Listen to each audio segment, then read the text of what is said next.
वीतराग विज्ञान नमुताहि जाते भये अरहंतादि महान। करि मंगल करि हो महा ग्रंथ करन के काज। जाते मिले समाज सब पावे निज पद राज। पावे निज पद राज। इस भवतरु का मूल एक जानहु मिथ्या भाव। ताको करि निर्मूल अब करिए मोक्ष उपाव। करिए मोक्ष उपाव। मोक्ष मार्ग प्रकाशक नामक ये ग्रंथ है। आचार्य कल्प पंडित प्रवर टोडरमल जी साहब की यह सुंदर अनुपम रचना 7वां अधिकार समापन की ओर है। सम्यक तो सन्मुख मिथ्या दृष्टि जीवों की चर्चा यहाँ अपेक्षित विस्तार से हो चुकी है और अब आगे बढ़ते हैं। थोड़ा सा काफ़ी बातें हो गई, निश्चयाभास, व्यवहाराभास, उभयाभास और सम्यक तो सन्मुख मिथ्या दृष्टि। इस तरह से 4 प्रकार के मिथ्या दृष्टियों का यहाँ वर्णन किया पंडित जी साहब ने। और अब पेज नंबर 266 पर देखें जरा, इसी प्रकरण में आगे इस प्रकार जैन मत वाले मिथ्या दृष्टियों के स्वरूप का निरूपण किया। माने हम लोग यहाँ जैन मत वाले मिथ्या दृष्टियों की चर्चा कर चुके हैं। ये जो वाक्य कहा है जैन मत वाले मिथ्या दृष्टियों का निरूपण, ये इस बात को दिखाता है कि ये 7वें अध्याय की चर्चा है। माने वर्णन तो मिथ्या दृष्टियों का शुरू से कर रहे हैं। विशेषकर यदि अपन देखें तो 4थे अध्याय में विस्तार से चर्चा की मिथ्या दृष्टियों की, अग्रहित मिथ्यात्वियों की चर्चा की। 5वें अध्याय में चर्चा की अन्य मतावलंबियों की, वहाँ भी मिथ्यात्व की चर्चा की। 6ठे अध्याय के अंदर चर्चा की ग्रहित मिथ्यात्व वालों की, देवी देवताओं को मानने वालों की चर्चा की। और 7वें अधिकार में निश्चयाभास, व्यवहाराभास, उभयाभास और सम्यक सन्मुख मिथ्या दृष्टि, ये सारी चर्चाएं मिथ्या दृष्टियों की थी।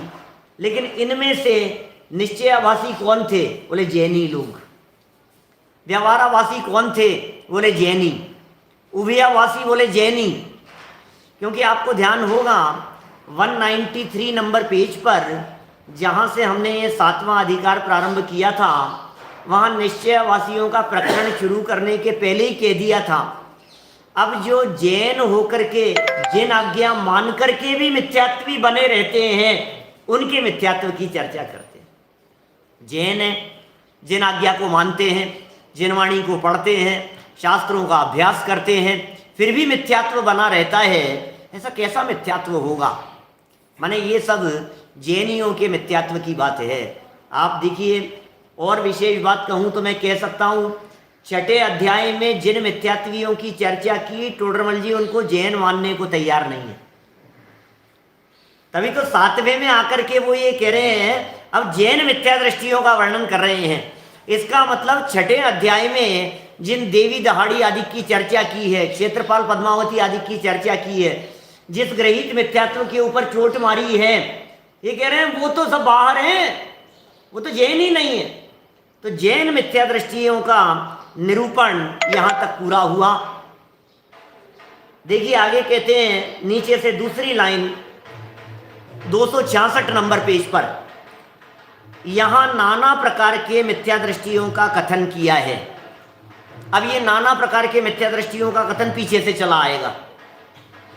उसका प्रयोजन यह है जानना कि उन प्रकारों को पहचान कर अपने में ऐसा दोष हो तो उसे दूर करके सम्यक श्रद्धानी होना। ओहो, क्या कह रहे हैं भाई साहब, बात ही बड़ी गजब की है। ये कह रहे हैं इसका प्रयोजन क्या था साहब इन सब बातों का? ये निश्चयवासी, व्यवहारावासी वगैरह का जो वर्णन किया है, इनका प्रयोजन क्या था? बोले जितने प्रकार बतलाए हैं उन्हें पहचानो, और उन्हें पहचान कर यदि अपने में ऐसा दोष हो तो दूर कर लो। अगला वाक्य तो और खतरनाक है थोड़ा सा। अगले वाक्य में क्या कहते हैं? औरों के दोष देख देख कर कशाई नहीं होना। ये टोडरमल जी साहब के ऐसे गजब के वाक्य हैं, माने ब्रह्म वाक्य जैसे हैं ये। औरों के दोष देख देख करके कशाई नहीं होना, ये निश्चयवासी, अरे रे ये निश्चयवासी है पक्का, ये व्यवहारावासी दिखाई देता है। देखो देखो पूजन करके धर्म मान रहा है, देखो देखो उपवास करके धर्म मान रहा है। भैया दूसरों को नहीं देखना, दूसरों के दोष देख देख करके कशाई नहीं होना। ये जिनवाणी तो मुझे अपने आप के सुधार के लिए प्राप्त हुई है। महाभाग्य से जो ये जिनवाणी मिली है, ये जिनवाणी तो अपने दोषों को निकालने के लिए है, अपनी गलतियों को सुधारने के लिए है। मुझसे यदि कोई भूल हो गई हो तो उसे निकालना है। जिनवाणी माँ है ना, किसकी माँ है? मेरी। यदि ये जिनवाणी मेरी माँ है तो मेरी गलतियों को निकालने का काम कर रही है, और मैं जिनवाणी पढ़ करके दूसरों की गलतियां देख रहा हूं। दिल पर हाथ रख करके सोचना भाई साहब, ऐसा लगता है हम दूसरों की गलतियां देखते रहते हैं। अरे तुमने पूजन कैसे करी है, तुमने अर्घ्य कैसे चढ़ाया है, तुम ऐसे दर्शन करते हो, ऐसे नहीं करते हैं, ऐसे कोई शास्त्र पढ़ते हैं कि तुम्हें विनय करना नहीं आता है, तुम रात्रि भोजन करते हो, तुम ये खाते हो, तुम ये पीते हो। दुनिया भर के दोष हमारे को दिखाई देते हैं। छिद्रान्वेषी दृष्टि कहते हैं न्याय शास्त्रों में। छिद्र छिद्र दिखाई देते हैं, दूसरों के ही दोष दिखाई देते हैं। भैया दूसरों के दोष देखना बंद करो। औरों के दोष देखेगा तो कषाय हुए बिना नहीं रहेगी, पर की तरफ दृष्टि जाएगी तो दृष्टि दूषित हुए बिना नहीं रहेगी। पर की तरफ देखना मात्र ही दृष्टि को दूषित कर देना है। उपगूहन नाम का एक अंग कहा है हमारे यहाँ। सम्यक सन्मुख मिथ्या दृष्टि जीवों का प्रकरण संपन्न हुआ है। औरों के दोष मत देखो, दूसरों को यदि पर्याय दृष्टि से देखोगे तो दोष ही दोष दिखाई देंगे। अब पर्याय दृष्टि से देखना बंद करो। अरे दोष पर्याय में है और स्वभाव निर्दोष है। दूसरों को भी स्वभाव से देखो और अपने आप को भी स्वभाव से देखो। कषाय उत्पन्न होती है, मान कषाय उत्पन्न। देखो दूसरों के दोष देखता है तो दो प्रकार की बातें हो सकती है भाई साहब। या तो दूसरों के दोष देख करके क्रोध उत्पन्न होगा। दूसरे कौन? यदि वे दूसरे अपने निकटवर्ती थे, मान लीजिए अपनी वाइफ है, अपना बच्चा है, बच्ची है, अपने घर के पोते पोती हैं, अब उनके दोष देख देख करके कषाय करता है। समझ में नहीं आती तेरे को, ऐसे नहीं करते। अब उनके दोष देख करके तो गुस्सा आ रहा है। और समाज में दूसरे लोगों के दोष देख देख करके घमंड करता है, अरे ये कुछ नहीं है, अपन देखो। टोडरमल जी साहब कह रहे हैं औरों के दोष देख देख कर कषाई होता है। कषाई मत होना, कषाई नहीं होना। दूसरों के दोष देख करके कषाई नहीं होना। कहने का मतलब ये है दूसरों के दोष दिखने नहीं चाहिए हमारे को। क्यों देख रहे हैं आप? गुरुदेव जैसी दृष्टि नहीं हो सकती है भाई साहब। आइए जैन साहब बोलो। हमने किसी को पर्याय दृष्टि से देखा हो तो ये दोष है। ये क्या कह रहे हैं गुरुदेव? पर्याय दृष्टि से देखना मात्र दोष है और हमें दोष दिखाई दे रहा है। किसी का दोष नहीं है भाई साहब, किसको दोष देवें? कोई दोषी नहीं है। जिसे हम दोषी देख रहे हैं वो भविष्य का भगवान है। जिसे हम दोषी देख रहे हैं वो वर्तमान में स्वभाव से परमात्मा है, स्वभाव से परमात्मा है और भविष्य में हमसे पहले परमात्मा हो सकता है। आपको मालूम है भगवान महावीर स्वामी को सम्यक दर्शन की प्राप्ति हुई, और सम्यक दर्शन नहीं, पार्श्वनाथ भगवान और महावीर भगवान दोनों में से तीर्थंकर कर्म प्रकृति किसने पहले बांधी? महावीर भगवान ने। तीर्थंकर कर्म प्रकृति महावीर भगवान ने पहले बांधी और महावीर भगवान चले गए 16वें स्वर्ग में, और बाद में पार्श्वनाथ स्वामी ने तीर्थंकर कर्म प्रकृति बांधी और वे गए 12वें स्वर्ग में। 12वें स्वर्ग से आकर के ये वन चले गए मोक्ष, तीर्थंकर बन गए, केवली बन गए, और वे वहां से आए बाद में, और बाद में उन्हें मोक्ष हुआ, तीर्थंकर बाद में बने। कहने का मतलब ये है इससे कोई फर्क नहीं पड़ता है कि आपने सम्यक दर्शन कब लिया, इससे कोई फर्क नहीं पड़ता है कि आपने वेद विज्ञान कब किया, इससे कोई फर्क नहीं पड़ता है कि आपने स्वाध्याय करना कब शुरू किया। हो सकता है वो जो कथा आती है ना, शांतिनाथ भगवान के जीवन वाली 10 भाव पहले वाली जो घटना है, बोलो, शांतिनाथ भगवान के मोक्ष जाने में अभी 10 भाव बाकी है। पुराण में लिखी है कथा, शांतिनाथ भगवान 10 भाव बाद में मोक्ष की प्राप्ति करेंगे। भगवान नहीं है अभी वे, अभी उन्होंने तीर्थंकर कर्म प्रकृति नहीं बांधी है, अभी घर गृहस्थी में है, नगर सेठ हैं, इकलौता बेटा है और घर में काम करने वाली के ऊपर मोहित हो गया। बोलो, इकलौता बेटा और घर में काम करने वाली के ऊपर मोहित हो गया, बोलता है शादी करूंगा तो इसी से करूंगा। अब क्या करें बोलो, एड़ी से चोटी तक का जोर लगा लिया उसे समझाने के लिए, बेटा नहीं, बेटा अच्छी बात नहीं है, बेटा बहुत अच्छे अच्छे रिश्ते आ जाएंगे तेरे लिए। माँ बाप ने खूब समझाया कि नहीं मैं तो इसी से शादी करूंगा, ये घर से निकाल देंगे कि निकाल दो मेरे को, कोई बात नहीं, लेकिन इसी से करूंगा शादी। फिर क्या हुआ भाई साहब, रात को जहर खा करके मर गए दोनों, मालूम आपको, सुसाइड नोट लिख करके जहर खा करके मर गए।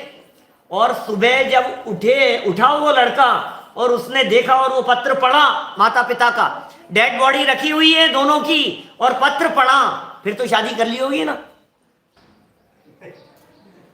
फिर तो रास्ते से अटकाने वाले निकल गए ना, अब तो आराम से हो गया होगा ना कि नहीं। वो पत्र पढ़ करके वैराग्य जागृत हुआ, दीक्षा ले ली और उसी भाव से मोक्ष चला गया। परिणामों की विचित्रता है, परिणामों की विचित्रता बतला रहे हैं यहां पर।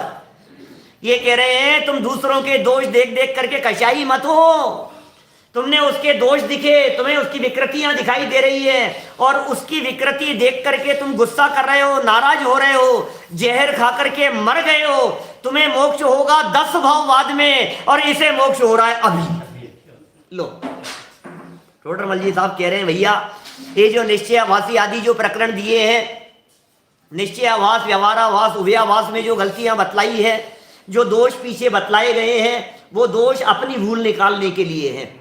ये पंडित जी साहब का महान उपकार है भाई साहब। अब इसे पंडित जी साहब की भूल कहो, चूक कहो, गलती कहो, कि उनकी दृढ़ता कहो, क्या, क्योंकि उन्होंने सबकी गलतियां एक साथ निकाल दी। हिटलर ने एक गलती की थी, हिटलर ने क्या गलती की थी कि सबको एक साथ शत्रु बना लिया अपना, फिर क्या हुआ कि मारा गया वो। यदि वो ये गलती नहीं करता तो आज विश्व की राजधानी जर्मनी होता। और यही गलती, हम गलती कहोगे इनकी दृढ़ता टोडरमल जी साहब की कोई बात नहीं, मौत की कीमत पर भी हम सामने वालों की भूल निकाले बिना नहीं रहेंगे। 4थे अध्याय से चल रहे हैं, 4थे अध्याय में फिर शांति थी, कोई बात नहीं। 5वें अध्याय में आकर के अन्य मतावलंबियों को विरोधी कर लिया, 6ठे अध्याय में आकर के बीजपंथियों को विरोधी कर लिया, देवी देवताओं को मानने वालों को विरोधी बना लिया। 7वें अध्याय में आकर के उन्होंने निश्चयाभासी आत्मा की चर्चा करने वालों को विरोधी बना लिया। आगे चल करके व्यवहारावासियों में पूजन करने वाले, पाठ करने वाले, भक्ति करने वाले, दान देने वाले, व्रत उपवास करने वाले, 220 नंबर पेज पर तो एक ही पेज पर लाइन लगा करके सबकी कमियां निकालने लगे। बोलो, पूजन करता है, भक्ति करता है तो मुख से पाठ आदि बोलता है, दृष्टि कहीं है, उपयोग कहीं है, मुख से पाठ बोल रहा है, पाठ का क्या अभिप्राय है उसका विचार नहीं है। पूजन करता है तो जैसे अपनी यश प्रतिष्ठा होती है उस प्रकार से पूजन, दान देता है तो मान के लिए दान देता है, कुदेव सुदेव का विचार नहीं है। कैसी कैसी बातें कही। शास्त्राभ्यास भी करता है तो पद्धति से शास्त्राभ्यास कर जाता है। पंडित जी कर क्या रहे हो आप, एक एक व्यक्ति की गलतियां निकाल रहे हो, एक एक व्यक्ति की भूल निकाल रहे हो आपकी। हाँ कोई बात नहीं, गलतियां हम नहीं निकालेंगे तो कौन निकालेगा। दादा तो कहते हैं इसीलिए तो पंडितों के पंडित कहलाते थे। पंडित प्रवर क्यों हुए, क्यों वे पंडितों के पंडित कहलाए, क्योंकि उन्होंने पंडितों की भी भूल निकाली। ऐसी ऐसी बारीक भूलें निकाली है जो भूलें पंडित लोग करते हैं। और सच में 250 साल हो गए, 350 साल हो गए ग्रंथ को लिखे हुए। 350 साल में भाई साहब विवेक जी, 350 साल में ग्रंथ का स्वाध्याय पूरे हिंदुस्तान में हो रहा है। भले ही थोड़ा बहुत हो रहा हो 350 साल से, फिर भी आज भी विद्वानों में वे ही गलतियां दिखाई देती है जो 350 साल पहले टोडरमल जी लिख करके गए। आज भी वही गलतियां दिखाई देती है। सत्य का प्रतिपादन है भाई साहब। और मैं दावे के साथ कह सकता हूं, आज यदि मैं कहीं दूसरा ग्रंथ लेकर के प्रवचन कर रहा हूं राजकुमार जी भाई साहब, वही गलतियां आज अपनी भी दिखाई देंगी। आज अपनी गलतियां दिखाई देती है वही तपी जी। और जब इस ग्रंथ को पढ़ते हैं तो अपने को पता लगा, अरे यार ये चूक है यार, ये बारीकी है यार। आज भी यदि हम पूछें कि समिति किसे कहते हैं, तो तुरंत यही बात निकलती है हमारे जवान से, 4 हाथ जमीन देख करके चलना समिति कहलाता है। और टोडरमल जी कह रहे हैं भूल है, जबकि 50 बार प्रवचन कर लिए होंगे, 50 बार सुन लिया होगा प्रकरण हमने। ध्यान नहीं जाता है, उपयोग में नहीं रहती है। समिति किसे कहते हैं, गुप्ती किसे कहते हैं, गुप्ती और समिति में अंतर बतलाना हो तो फटाफट हम यही बतलाते हैं, समिति तो प्रवृत्ति रूप है और गुप्ती निर्वृत्ति रूप है। और टोडरमल जी ने यही वाक्य लिखा, गुप्ती को निर्वृत्ति रूप मानता है और समिति को प्रवृत्ति रूप मानता है, तो इसकी भूल है। बोलो सुरेश जी वैसा बोलो, है कि नहीं ऐसी स्थिति? अब ये जो कह रहे हैं टोडरमल जी साहब कि भैया ये जितना प्रकरण हमने पढ़ा है 7वें अध्याय में, जितने विस्तार से हमने चर्चा की है, उसका प्रयोजन यह है जानना कि उन प्रकारों को पहचान कर कि भाई ये निश्चयाभास है। क्योंकि कभी निश्चयाभासी हो जाते हैं और कभी व्यवहाराभासी हो जाते हैं, परमानेंट नहीं रहते हैं हम लोग निश्चयाभासी और व्यवहाराभासी। जब कभी व्यवहारिक क्रियाओं का लोप करते हैं, जब कभी लाइफ में ऐसा दिखाई दे, अरे क्या है ठीक है यार, पूजन में क्या दम है यार, क्या पूजा ठीक है कोई बात नहीं, आत्मा तो शुद्ध है, तो समझ लेना निश्चयाभास हावी हो गया है। और जब कभी व्यवहारिक क्रियाओं को करते हुए अंदर में संतुष्टि फील होती है, तो समझ लेना व्यवहाराभासी हो गए हैं।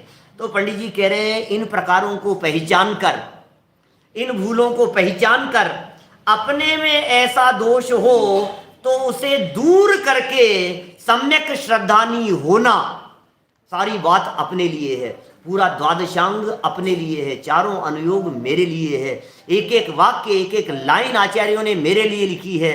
टोडरमल जी का ये मोक्ष मार्ग प्रकाशक ग्रंथ किसी और के लिए नहीं है, ये मेरे लिए है। ग्रंथ समय सार बनाया गया है मेरे लिए, ये मोक्ष मार्ग प्रकाशक ग्रंथ बनाया गया है मेरे लिए, ये मेरी भूल निकालने के लिए है। और इसलिए अगला वाक्य कह दिया, औरों के ही दोष देख देख कर कषाई नहीं होना। कषाय करते रहते हैं दूसरों के दोष देख देख करके, दूसरों की कमियां दिखाई देती है, दूसरों की भूल दिखाई देती है, गलती दूसरों की ही दिखाई देती है। दादा ने उत्तम क्षमा धर्म के प्रकरण में लिखा ना, वो गिलास ठोकर रख करके फूटने वाला, दूसरे की ही गलती दिखाई देती है हमारे को। 2 प्रकार से कषाय करता है दूसरों के दोष देखकर, एक तो क्रोध कषाय करता है दूसरों के दोष देखकर, और दूसरा दूसरों के दोष देख करके मान करता है, और तीसरा दूसरों के दोष देख करके मायाचारी करता है, छल करता है। कैसे करता है देखो, आप प्रैक्टिकल करके देखो जरा। घर के छोटे बच्चे यदि कोई गलती कर रहे हो, कुछ दोष लग रहा हो उनको, तो गुस्सा करता है, डांट करके उनको समझाता है, तुम्हें समझ में नहीं आती है, ऐसा नहीं करते, शास्त्र स्वाध्याय चल रहा है तुम मोबाइल देख रहे हो, घर जाकर के डांटता है बच्चे को। दोष दिख रहे हैं ना उसके, मंदिर में बैठ करके स्वाध्याय सभा में बैठ करके मोबाइल चला रहा था, यहां तो नहीं डांटता है, घर जाकर के गुस्सा करता है, बेटा तेरे को समझा दिया ना, समझ में नहीं आती है क्या, इधर ध्यान दो, प्रवचन सुनो। गुस्सा कर रहा है दूसरों के दोष देख करके। अच्छा, दूसरे समाज वालों के दोष देख करके क्या करता है, खुद ये क्या है मेरे सामने, मान करने लग गया। सामने वाले की गलतियां दिखाई दे रही हैं, इसको तो पूजा करना ही नहीं आता है, अपन तो इसको इतना सा अर्थ नहीं पता है, इस लाइन का ऐसा अर्थ कर रहा है, इसको इतना सा अर्थ पता नहीं है, घमंड कर रहा है। 2 बातें हो गई। अब मायाचारी किस प्रकार से करता है, ये कर रहे हैं तो यार अपन कर लें तो क्या हो गया, ये भी तो कर रहे हैं, सभी लोग खा रहे हैं क्या, सभी लोग बिना दर्शन के खा रहे हैं, सभी लोग ऐसा कर रहे हैं, सभी लोग रात को, अभी तो रात अभी तो कोई हुई नहीं है, अभी तो देखो वो पंडित जी ले रहे हैं, वो देखो वही ले रहे हैं, ये देखो वही कर रहे हैं। मायाचारी करता है भाई साहब, मायाचारी कर रहा है। ये कह रहे हैं दूसरों के दोष देख देख करके स्वच्छंदता का पोषण कर रहा है। पंडित जी कह रहे हैं नहीं भाई, क्योंकि हेतु दिया, बहुत सुंदर लाइन कही है आगे, वाक्य पूरा कर रहे हैं पंडित जी। औरों के ही दोष देख देख कर कषाई नहीं होना, क्योंकि अपना भला बुरा तो अपने परिणामों से है। दूसरों से क्या मतलब है भाई साहब, कौन क्या कर रहा है ये क्यों देखते हो तुम, क्योंकि दूसरा क्या कर रहा है उससे मेरा भला बुरा नहीं है, अपना भला बुरा तो, बड़ी गजब की लाइन है, अपना भला बुरा तो अपने परिणामों से है। इसका मतलब जहां जहां हमें भलाई बुराई दिखाई दे रही है वहां भी सावधान रहने की जरूरत है। पंडित जी कह रहे हैं परिणामों से भला बुरा होता है भाई, हमारा भला बुरा संयोगों से नहीं होता, हमारा भला बुरा परिस्थितियों से नहीं होता, हमारा भला बुरा बाहरी वातावरण से नहीं होता। हम सब देखते हैं अरे यार कितना बुरा हुआ, अरे भाई साहब आपके साथ तो बहुत ही बुरा हुआ, ये क्या हुआ, घर में चोरी हो गई भाई साहब, अरे यार इनकी डकैती हो गई, आपके साथ तो बहुत बुरा हुआ भाई साहब, जवान बेटे की मौत हो जाए, अरे आपके साथ तो बहुत ही बुरा हुआ, नुकसान हो गया 2-5 लाख का, तो कहता है बहुत ही बुरा हुआ भाई साहब, इनके साथ तो बहुत बुरा हो गया। अरे कोई रोग आ जाए, बीमारी आ जाए तो इसे लगता है बुरा हो गया हमारा, और यदि कहीं यश प्रतिष्ठा मान सम्मान का प्रसंग बने तो कहता है भला हो गया मेरा। लेकिन टोडरमल जी कह रहे हैं कि तुझमें क्या बढ़ गया और तुझमें क्या घट गया, ये बता, तुझमें बढ़ा क्या? लक्ष्मी बड़ी अधिकार भी, पर बढ़ गया क्या बोलिए, क्या बढ़ गया ये तो बताओ, क्या क्या बढ़ गया? लक्ष्मी बढ़ गई तो क्या बढ़ गया, मान सम्मान बढ़ गया तो क्या बढ़ गया, संख्या बढ़ गई, श्रोता बढ़ गए तो क्या बढ़ गया, ये तो बताओ मेरे को। परिणामों को तो संभालो भाई, परिणामों को तो संभालो। मेरा भला बुरा श्रोताओं के अधीन नहीं है, मेरा भला बुरा समाज के अधीन नहीं है, मेरा भला बुरा परिवार के अधीन नहीं है, मेरा भला बुरा औरों के अधीन नहीं है, मेरा भला बुरा दूसरों के निंदा और प्रशंसा के अधीन नहीं है। यही सोचता रहता है, दूसरे ने निंदा कर दी, अरे यार क्या उतार दिया इनको, तो देखो कैसी बेइज्जती करी इनकी। भाई साहब बेइज्जती किसकी ये तो बताओ। सारा खेल परिणामों का है। कितनी जगह पर पंडित जी यदि आप एक एक वाक्य को निकालने की कोशिश करेंगे पूरे ग्रंथ में, इस वाक्य को परिणामों से भला बुरा होता है, फल तो अपने परिणामों का लगता है, तो मैं दावे के साथ कह सकता हूं 20 से ज्यादा जगह पंडित जी साहब ने ऐसा प्रयोग किया है, फल तो परिणामों का लगता है। मुझे मालूम है स्वाध्यायी लोगों के बीच में बैठा हूं, विद्वानों के बीच में बैठा हूं, आप ये कहेंगे कि पंडित जी फल तो अभिप्राय का लगता है, परिणाम नहीं, अभिप्राय की बात करो, अभिप्राय की। लेकिन भाई अभिप्राय की चर्चा तो 238 नंबर पेज पर एक जगह पर की है टोडरमल जी साहब ने, सब जगह पर उन्होंने परिणामों ही परिणामों की चर्चा तो की है। और जहां अभिप्राय की चर्चा की है वहां भी अभिप्राय को कैसे समझाया है, 238 पेज पर तीसरी लाइन, वहां अभिप्राय को किस तरह से समझाया है। उन्होंने कहा परिणामों की परंपरा का विचार करने पर अभिप्राय में जो वासना है। राजकुमार जी वैसा लाइन याद होगी, ध्यान हो गया। परिणामों की परंपरा का विचार करने पर अभिप्राय में, इसका मतलब अभिप्राय किसे कहते हैं? परिणामों की परंपरा तारतम्य रूप से जब चलती है, जिस दिशा में बहती है, उससे निर्णय होता है कि अभिप्राय में क्या बसा हुआ है। अबुद्धि पूर्वक आपके परिणाम जिधर दौड़ते हैं, समझ लेना अभिप्राय में क्या बसा हुआ है, उससे पता लगता है हमारे को। परिणाम संभालो, परिणाम संभालो, परिणाम कहां जा रहे हैं? फल तो परिणामों का लगता है भाई साहब, परिणामों का फल लगेगा। सारी दुनिया क्रिया देख रही है और जिनागम परिणाम देख रहा है। शास्त्र परिणामों की बात कर रहे हैं, जिनागम ये कह रहा है फल तो परिणामों का लगता है। अपने परिणामों को संभालो भैया। दूसरे को डांटा आपने, दूसरे पर नाराज हो गए, दूसरे का नहीं बिगड़ा है कुछ भी, क्रोध से तो अपना ही बिगड़ा है, हमारे अभिमान करने से तो अपना ही बिगड़ा है, भला बुरा तो अपने परिणामों से है। एक बात नहीं समझ में आती है यहाँ, टोडरमल जी साहब उपदेश तो इतना अच्छा दे रहे हो आप, औरों को देख देख करके कशाई नहीं होना, दूसरों के दोष नहीं देखना, आपने क्या किया है पिछले 75 पेज में? आपने भी तो दोष ही देखे ना सबके, आपने भी तो पूजन करने वालों के दोष देखे, आपने भी तो छात्र स्वाध्याय वालों की गलतियां देखी, आपने भी तो पंडितों की भूल बतलाई, आपने भी तो यही किया है पंडित जी। कि ठीक बात है, हमने भी दोष देखे हैं, तो समाधान पंडित जी अगली लाइन में करते हैं स्वयं। पंडित जी साहब को पता था कि सामने वाले लोग मेरे ऊपर ही उंगली उठाएंगे। आपने निश्चयवासी के रूप में औरों की गलतियां देखी है, आपने व्यवहारावासी के रूप में औरों की गलतियां देखी है, उभयावासी के रूप में गलतियां देखी है, गलतियां ही तो निकाली है एक एक स्टेप बाय स्टेप। अपने आप को सिद्ध समान मानता है तो विवक्षा क्या है, अपने आप को पर्याय में रागादि रहित मानता है तो इसकी भूल है, वर्तमान पर्याय में केवल ज्ञान सहित मानता है, सारी गलतियां बताते रहे। देखो जरा वाक्य पढ़ते हैं, यहाँ पंडित जी क्या कह रहे हैं।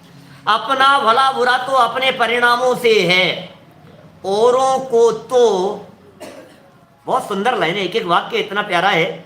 औरों को तो रुचिवान देखें तो कुछ उपदेश देकर उनका भी भला करें। सीधी सी बात है भाई साहब, जबरदस्ती किसी को उपदेश पिलाने मत लग जाना, ये कह रहे हैं टोडरमल जी। यहाँ सीख वाको दीजिए जाको सीख सुहाए, क्या हर किसी को उपदेश मत देने लग जाना। हम लोगों की आदतें इस प्रकार की पड़ गई है, जब किसी को देख लेते हैं और कोई बात लगती है हमारे को, तुरंत उसे पिलाना शुरू कर देते हैं, पकड़ करके समझाना शुरू कर देते हैं। भाई ऐसा नहीं चलेगा। माहौल देखो, समय देखो, प्रसंग देखो। क्या विवाह का प्रसंग है तो आप विवाह के अनुसार कार्य करो। टोडरमल जी साहब ने लिखा, पीछे इस तरह का एक वाक्य दिखा, वहां कौन से प्रकरण में, धर्म बुद्धि से धर्मधारक व्यवहारावासी, व्यवहारावासियों के प्रकरण में, कुल परंपरा से धर्मधारक व्यवहारावासी वाले प्रकरण में बोले सुनो, विवाह आदि कार्यों में तो कुल परंपरा के अनुसार प्रवर्तन करना, ये लिख रहे टोडरमल जी, शिक्षा दे रहे। विवाह आदि कार्यों में तो कुल परंपरा के अनुसार प्रवर्तन करना, लेकिन जहां धर्म का क्षेत्र हो वहां अपने विवेक का प्रयोग करना। क्या विवेक से पूजा करना। क्या समझ में आ रही है बात? माने बिना विवेक के काम नहीं होगा। देखो कितना सुंदर वाक्य है, औरों को तो रुचिवान देखें। भैया पात्र दिखाई दे रहे हैं, योग्य दिखाई दे रहे हैं, परिणाम निर्मल दिखाई दे रहे हैं, सुनने का भाव इनका दिखाई दे रहा है, समझने की योग्यता इनकी दिखाई दे रही है, तो समझाना, जबरदस्ती समझाने की चेष्टा मत करना। औरों को तो रुचिवान देखें तो, कितने सुंदर बात है। रुचिवान देखने का मतलब क्या है? रुचिवान देखने का मतलब ये वो सुनने के लिए स्वयं आया है। और रुचिवान की भी देखो आप कंडीशन इन्होंने लगा दी है। ये कह रहे हैं कि जब भी किसी को उपदेश दो तो ये समझ लेना कि सामने वाले के साथ में परिस्थितियां कैसी है। ऐसा कहते हैं ज्यादा पुण्य के उदय वालों को समझाओ तो समझ में नहीं आती। पुण्य के उदय वाले समझते नहीं है, क्योंकि पुण्य के उदय वालों के अपने माथे पर वो थोड़ा सा सवार रहता है, भूत सवार रहता है। उन्हें तो ऐसा लगता है कि अरे अपने क्या है, धर्म वो करें जिनको जरूरत हो भगवान की। हमें भगवान की थोड़ी ना जरूरत है, हमें कहाँ भगवान की जरूरत है, हमारे तो सब कुछ है। हाँ सब कुछ है, पैसा ही सब कुछ है, ऐसा ही दिखाई देता है उनको। तो भैया जहां थोड़ा सा किसी के पाप का उदय आए, थोड़ी सी प्रतिकूलताएं किसी के जीवन में दिखाई देवे, तो समझ लेना थोड़ा सा वो डाउन हुआ है।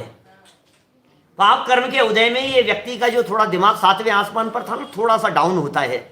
और ऐसा जब वो डाउन हुआ उसका उपयोग तो समझाने का प्रयत्न करो, भैया पाप कर्म का उदय है, भैया ऐसा है, परिणाम उसके थोड़े से भीगे हुए से नजर आ रहे हैं, अब उन्हें तत्व का उपदेश देना शुरू करो। ये पंडित जी साहब यहाँ कह रहे हैं। एक एक वाक्य में क्या क्या समझा रहे हैं यहाँ। अपने दोष देख करके सम्यक श्रद्धानी होना, ये पहला वाक्य। जो बातें पीछे कही है उन्हें पढ़ना और अपने दोष देख करके सम्यक श्रद्धानी होना। फिर दूसरा वाक्य कहा, दूसरों के दोष देख करके कशाई नहीं होना। दोष दिखाई क्यों दे रहे हैं दूसरे के? दूसरा व्यक्ति भगवान क्यों नहीं दिखाई दे रहा है? तुम्हें उनमें परमात्मा क्यों नहीं दिखाई दे रहे हैं? द्रव्य दृष्टि से क्यों नहीं देखते हो? हमारे यहाँ जनागम में सम्यक्त्व सन्मुख होने के लिए भी 8 अंग बतलाए हैं। निशंकित, निकांक्षित, निर्विचिकित्सा, अमूढ़ दृष्टि, उपगुहान, स्थितिकरण, वात्सल्य, प्रभावना। सुरेश जी भाई साहब मिथ्या दृष्टि के होते हैं या सम्यक दृष्टि के? सम्यक दृष्टि के होते हैं ना, बात तो ठीक है, बिल्कुल सम्यक दृष्टि के होते हैं। 8 अंग सम्यक दृष्टि के होते हैं। लेकिन मैं हमेशा जब ये प्रकरण चलता है तो ये बात कहता हूं कि मिथ्या दृष्टि के जब तक ये 8 अंग व्यावहारिक भूमिका में नहीं होंगे तब तक सम्यक दर्शन प्राप्त करने का पात्र नहीं होगा। व्यावहारिक भूमिका लगा दिया भाई साहब। जब तक आपके हृदय में, आपके चित्त में, आपके उपयोग में निशंकितपना नहीं आएगा, तत्व ज्ञान के अभ्यास से जब तक आप निशंकित नहीं होंगे, जिन वच में भी आपको शंका है तो सम्यक दर्शन प्राप्त करने का पात्र हो सकता है क्या? जनवाणी की बात पर भरोसा ही नहीं है हमारे को, तो कैसे सम्यक दर्शन प्राप्त करने का पात्र हो जाएगा? इसका मतलब सम्यक दर्शन प्राप्ति की पात्रता में यह बात शामिल है कि निशंकितपना होना चाहिए जिनेंद्र भगवान के वचनों में। निकांक्षितपना होना चाहिए। जिसे अभी भोगों की कांक्षाएं बैठी हुई है, जिसे अभी राग रंग का रस विशेष रूप से बैठा हुआ है, समझ लीजिए आप उसे सम्यक दर्शन की पात्रता नहीं है, दिल्ली दूर है अभी उसके लिए। निर्विचिकित्सा, निशंकित, निकांक्षित, निर्विचिकित्सा ज्ञानियों को देख करके घृणा जिसके हृदय में होती हो, वो कैसे सम्यक दर्शन की प्राप्ति करेगा? जो मूढ़ होकर के चर्चाएं करता है वो कैसे सम्यक दर्शन की प्राप्ति करेगा? जिसके हृदय में अभी उपगूहन नहीं है। ये प्रकरण कौन सा चल रहा है? औरों के दोष देख देख कर कशाई नहीं होना। इसका मतलब ये है उपगूहन अंग कहां गया आपका, ये तो बताओ। दोष कैसे दिखाई दे रहे हैं? मुझे औरों के दोष दिखाई नहीं देते, गलतियां दिखाई नहीं देती, भूल दिखाई नहीं देती।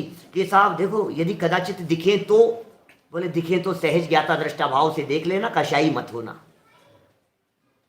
कि नहीं नहीं समझाना तो पड़ेगा, कि नहीं समझाओ कोई बात नहीं, लेकिन कषाय मत करो, तीव्र कषाय मत करो, गुस्सा मत करो, नाराज मत हो, बिगड़ो मत, मायाचारी मत करो, उसे देख करके छल ग्रहण मत करो, उसे हीन देख करके घमंड मत करो।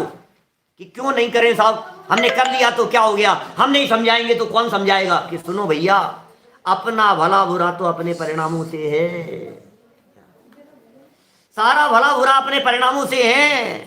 नुकसान हो गया बिजनेस में, लाखों करोड़ों का नुकसान हो गया, बोलो क्या कह रहे हैं टोडरमल जी साहब, क्या बुरा हुआ? उस नुकसान से बुरा नहीं है। पैसा चला गया तो कुछ बुरा हो गया हो, ऐसा नहीं कह रहे हैं। शारीरिक स्वास्थ्य बिगड़ गया हो तो बुरा हो गया हो, ऐसा नहीं कह रहे हैं। परिणाम बिगड़े तो मैं बिगड़ा, और परिणाम नहीं बिगड़े तो बाहर में कुछ भी हो रहा हो, कोई फर्क नहीं पड़ता है। कोरोना हो गया है, बीमारियां आ गई, कुछ भी तकलीफ हो गई तो हो गई, उसमें क्या हो गया? परिणामों को संभालो भैया, परिणामों को संभालो। देखो क्या कह रहा हूं, परिणाम कैसे संभलते हैं? परिणाम कैसे संभलेंगे? परिणाम मैंने कल परसों तो कही थी दिन साहब, परिणामों के संभलने के संदर्भ में कल ही तो चर्चा हुई थी, सबको ध्यान होगा, सामने सुन रहे हैं श्रोता लोग सब।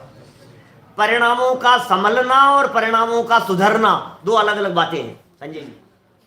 परिणामों का संभलना और सुधरना, जिनवाणी के आधार से परिणाम संभलते हैं और आत्म स्वभाव के अवलंबन से परिणाम सुधरते हैं। पंच परमेष्ठियों के सानिध्य में आने पर परिणाम संभलने लगते हैं, और पंच परमेष्ठियों को छोड़कर पंचेंद्रिय विषय भोगों की तरफ उपयोग जाने पर परिणाम बिगड़ने लगते हैं। तो बिगड़ रहे थे, अब पंच परमेष्ठी और जिनवाणी के सानिध्य में आ गए तो संभलने लगे। क्या? और संभलते संभलते क्या हुआ? जब अपने स्वभाव का अवलंबन लिया तो बोले अब सुधर गए। क्या? तो पहले संभलेंगे और फिर सुधरेंगे। तो औरों को देख देख कर कशाई नहीं होना। अपना भला बुरा तो अपने परिणामों से है, अपना भला भी अपने परिणामों से है, अपना बुरा भी अपने परिणामों से है। औरों को तो रुचिवान देखें, रुचिवान दिखाई देवे, सामने वाले कोई जीव पात्र दिखाई देवे तो क्या करना? कुछ उपदेश देकर, वहां भी ज्यादा नहीं, कुछ कह रहे ये साहब, ज्यादा उपदेश, ज्यादा नहीं, कुछ उपदेश दे दो बस। फिर सामने वाले की पात्रता, सामने वाले की योग्यता उसकी होनहार जैसी होगी। और नहीं समझे तो बोले फिर 20 नंबर पेज याद रखना। क्या करें भाई, उसकी तो होनहारी का विचार करने पर समता आती है। 220 नंबर पेज पर जो उपदेश दिया वो यदि देख करके नहीं समझ में आ रहा है किसी को, तो 20 नंबर पेज का उपदेश याद रखना। पहले वो दवाई दे दी जेब में 20 नंबर पेज पर कि बोले ये खुराक अपने साथ में रखना। ये किस लिए? कि हमें मालूम है आगे जब तुम औरों को समझाओगे और लोग नहीं समझेंगे तो ये दवाई काम आएगी। कौन सी दवाई संकित भाई? 20 नंबर पेज वाली है।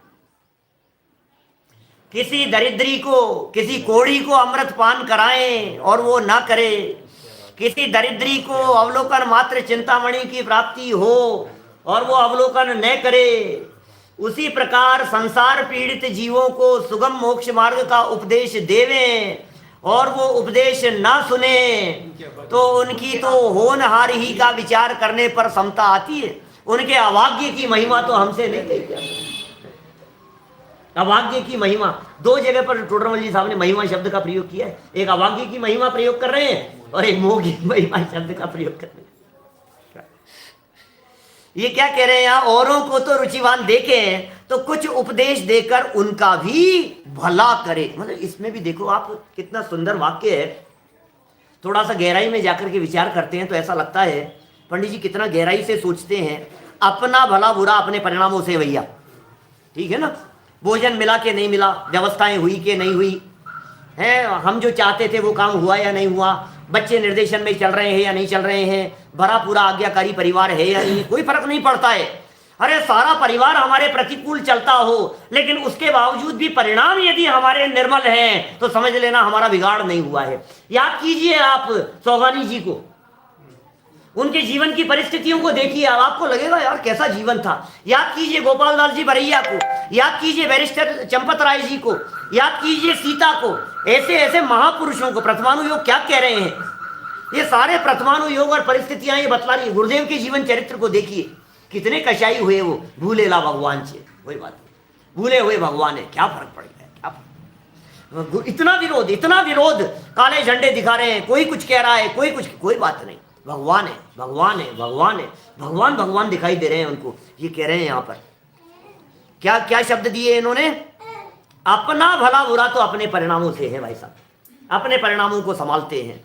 औरों को रुचिवान देखें तो कुछ उपदेश दे करके उनका क्या करें, भला करें। इसका मतलब भला करने का उपाय उपदेश देना है, भला करने का उपाय रोटी खिलाना नहीं है। हमें क्या लगता है, गरीब व्यक्ति को हमने 2000 रुपये दे करके उसका भला कर दिया है? 2 टाइम उसे भोजन करा करके उसका भला कर दिया? सोचना एक बार गंभीरता से, अपने दिल पर हाथ रख करके एक बार गंभीरता से विचार करना साहब। ललित जी भाई साहब बोलो, कैसे भला करते हैं हम गरीब व्यक्तियों का, दीन दुखी लोगों का। अनाथ आश्रम खुलवा दिए हमने, वृद्धाश्रम खुलवा दिए हमने, विधवाओं की सहायता के लिए हमने बहुत काम कर रहे हैं। लोग तो यही समझ रहे हैं भला हो रहा है इनका, भला हो रहा है इनका, कितना भला कर दिया हमने। टोडरमल जी कह रहे हैं उपदेश दे करके भला करे। भलाई किसका नाम है, हमें यही समझ में नहीं आता है, भलाई किसका नाम है। पैसे से व्यवस्था कर दी आपने, आपको क्या लगता है अब उसका भला हो गया होगा? अब तो सुखी रहेगा ना वो व्यक्ति।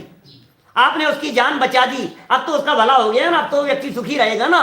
टोडरमल जी कह रहे हैं इसमें भलाई है ही नहीं। आपने यदि उसे तत्वोपदेश दिया है, आपने यदि उसे जिनवाणी का मार्ग बतलाया है, आपने यदि उसे सच्ची बात बतलाई है, आपने यदि उसे भेद विज्ञान की बातें बतलाई है तो उसका भला होगा। फिर चाहे रोटियां मिल रही हो चाहे नहीं मिल रही हो। क्या ख्याल में आ रही, भला किसका नाम है? फिर वो समझ गया। अब परिस्थिति उसके साथ में कैसी भी हो, आपने उसको मंत्र दे दिया है, आपने उसकी भलाई की बातें सिखा दी। हितोपदेश कहते हैं इसे, इसमें भलाई होती है। हम जान ही नहीं रहे, हम तो परिस्थितियों से भला बुरा समझ रहे हैं। मैं एक छोटा सा प्रश्न पूछता हूं। एक बालक अपनी मां के साथ में रोड पर जा रहा था, भारत की, हिंदुस्तान की अपनी सड़कों पर, और समझ लो आप 3, 4, 5 साल का बच्चा होगा, उंगली पकड़ करके मम्मी के साथ में जा रहा था। और रोड पर चलते चलते एक भिखारी दिखाई दिया, फटे हाल, आंख में आंसू थे, कपड़े फटे हुए थे, हाथ में कटोरा था, भीख मांग रहा था। उस बच्चे ने अपनी माँ से यह पूछा कि माँ इसकी ये हालत क्यों है, ये दुखी क्यों है, ये रो क्यों रहा है? माँ क्या जवाब देगी? बोलो, माँ क्या जवाब देगी? आप यदि माँ हैं, अपने अपने बारे में सोचना, वो बच्चा आपका है और आप उसकी माँ हैं, आप उसे क्या जवाब देंगे? सब विद्वान लोग बैठे हुए, बोलो बोलो विवेक जी, क्या जवाब देंगे? आप यदि उसकी माँ है तो क्या जवाब देंगे? तपेश जी, भाई शाश्वत, क्या लगता है? मंगलारती, टोडरमल महाविद्यालय के हमारे विद्वान, बोलो ऐसा। अरे पाप कर्म का उदय उसके, देखो एक तो ये है कि नहीं भिखारी है, वो तो बाहर वाले लोग कहेंगे, जवाब देंगे। जो लोग जिन्होंने कभी धर्म नहीं पढ़ा है वो तो क्या जवाब देंगे? भिखारी है बेटा, ये ऐसा ही है, इसकी ऐसी हालत है, ये सब उसकी हालत की चर्चा करेगा। और दूसरे लोग क्या कहेंगे? पाप का उदय, बेटा पाप कर्म का उदय है, ऐसे पाप कर्म का उदय, देख पाप कर्म के उदय में कैसी परिस्थितियां होती है, पाप कर्म के उदय से परेशान है। मैं आपसे कहना चाहता हूं भाई साहब, गुरुदेव को रोजाना आप सुनते हो, हम गुरुदेव के शिष्य होकर के भी यही जवाब देंगे कि पाप के उदय से दुखी है। ये जीव पाप के उदय से दुखी होता है भाई साहब? पाप का उदय इस जीव को दुखी करने में समर्थ होता है? ये पाप के उदय से दुखी है। तो फिर आप, यदि आप उसे पाप के उदय से दुखी मानते हैं तो आप उसे 2 रुपए, 10 रुपए, 100 रुपए देकर के मान लेंगे कि चलो हमने उसका उपकार कर दिया। टोडरमल जी यहां ये कह रहे हैं कि उसका उपदेश देकर के उसका भला करे, 100 रुपए देकर के भला नहीं करे, उसे समझाएं क्या स्थिति होती है, उसे बतलाएं वस्तु स्वरूप क्या है। ये व्यक्ति पर्याय में एकत्व बुद्धि की वजह से दुखी है। ये व्यक्ति अपनी वर्तमान परिस्थिति को अपनी मान करके दुखी है। संयोग से दुखी नहीं होता है, परिस्थिति से दुखी नहीं होता है, माहौल से दुखी नहीं होता है। ये व्यक्ति उस माहौल को अपना मान करके दुखी होता है। इसलिए दुखी होता है कि मेरी स्थिति, मैं कितना गरीब हूं, मैं कितना गरीब हूं, मेरी हालत खराब है, मैं भूखा हूं, मुझे रोटियों की व्यवस्था नहीं है। इस मान्यता से दुखी है। टोडरमल जी ने आगे चल करके कह दिया मिथ्यात्व भाव से दुखी है। आगे चल करके 3 लाइनों में कह दी है ये बात। ये कितना सुंदर वाक्य है। कैसे भला करें? हम कैसे भला करते हैं बोलो? गरीबों का कैसे भला करते हैं? दीन दुखियों का कैसे भला करते हैं? ये वाक्य क्यों नहीं याद रहता है हमारे को? औरों को तो रुचिवान देखें, दुखी देखें, परेशान देखें तो कहते हैं कुछ उपदेश देकर, कुछ तत्वोपदेश देकर उनका भी मैं ये नहीं कहता हूं कि आप गरीब व्यक्ति को भोजन नहीं कराएं, मैं ये नहीं कह रहा हूं आप उनको संयोग साधन सुविधाओं से हेल्प नहीं करें, वो तो करें ही, लेकिन वो करते हुए साथ साथ में उपदेश भी देवें, साथ साथ में ज्ञान की बातें भी बतलाएं। किसी यदि अनाथ आश्रम में जाकर के आप वहां बच्चों को भोजन करा रहे हैं, अकेला इतना ही उपकार नहीं, वहां जाकर के 15 मिनट उनको ज्ञान दान भी दीजिए, वो उनका असली उपकार है, तब उनका भला होगा। समाज में चारों तरफ देखता हूं मैं, अपने साधर्मियों की बात तो नहीं करता हूं, लेकिन सब जगह पर अपने किसी भी आयोजन में अनाथ आश्रम में जाकर के वहां भोजन करा दो, वहां झोपड़पट्टी में वहां जाकर के भोजन बांट आओ, उनका उपकार कर दो, अस्पताल में जाकर के केले बांट दो, एप्पल बांट दो, गरीबों की हेल्प कर दो। नहीं, उपकार कर रहे हैं, उपकार कर रहे हैं। भैया सुनो, अस्पताल में जाकर के एप्पल केले बांट देना, गरीबों में भिखारियों में कंबल बांट देना, ये तो उपकार है ही, साथ साथ में उनको कुछ न कुछ तत्वोपदेश देना। जितनी समाज सेवी संस्थाएं दिखाई देती है वो सब अस्पतालों में जाकर के इसी तरह का उपकार करती है। मैं ये कहता हूं इस उपकार के साथ में टोडरमल जी का ये वाक्य याद रखना, कुछ उपदेश भी दो साथ में, कुछ बातें भी बताओ उनको साथ में कि भैया ये जो शरीर की अवस्था दिखाई दे रही है ये तुम्हारी ही नहीं है, अपने उपयोग को बदलो, तकलीफ कुछ कम होगी।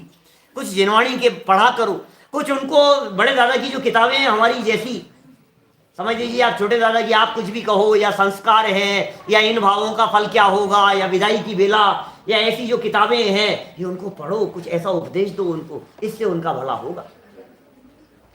बहुत सुंदर वाक्य है। औरों को भी यदि कुछ रुचिवान देखें तो कुछ उपदेश देकर उनका भी भला करें, इसलिए अपने परिणाम सुधारने का उपाय करना योग्य है। क्या करें भाई साहब?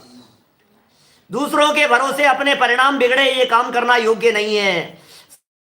सर्व प्रकार के मिथ्यात्व भाव छोड़कर सम्यक दृष्टि होना योग्य है, क्योंकि संसार का मूल मिथ्यात्व है, मिथ्यात्व समान अन्य कोई पाप नहीं है।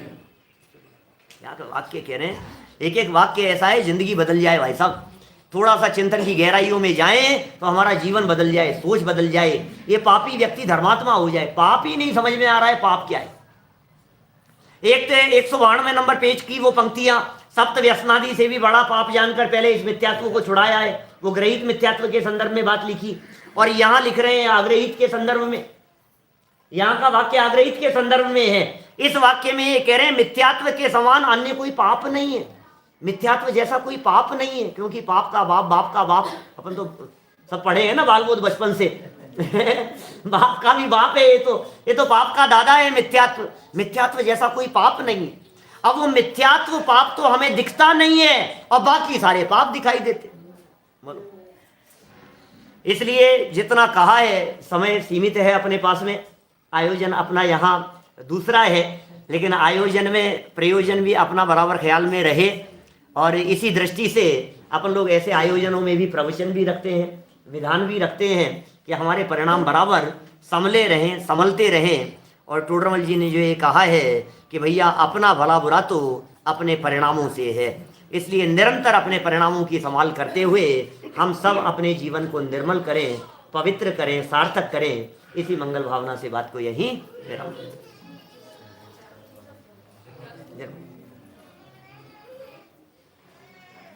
लूणदा में हैं आज हम लोग।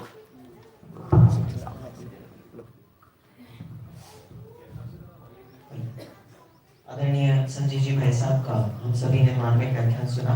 लगभग हम सभी आपसे परिचित तो हैं ही, लेकिन शायद कुछ लोग ऐसे हैं जिन्होंने अब तक भाई साहब को कभी प्रत्यक्ष रूप से नहीं देखा। अप्रत्यक्ष रूप से तो अनेकों बार